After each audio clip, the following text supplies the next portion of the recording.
Yan guys, so lumalapit sila guys, so hahanap sila ng pagkain nila guys. Ano yung insect? Oh, tingnan mo yan guys. So yung ina yun nagtawag sa kanyang mga anak, so, na ano sabi niya, mayroon insect dito. Hindi insect, tao yan ha. So yan, tingnan mo yan.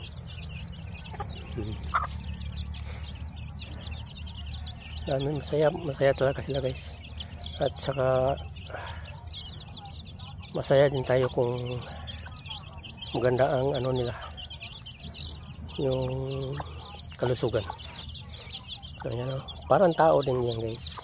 Yan ang isa, yan ang pangalawa. Tingnan yan.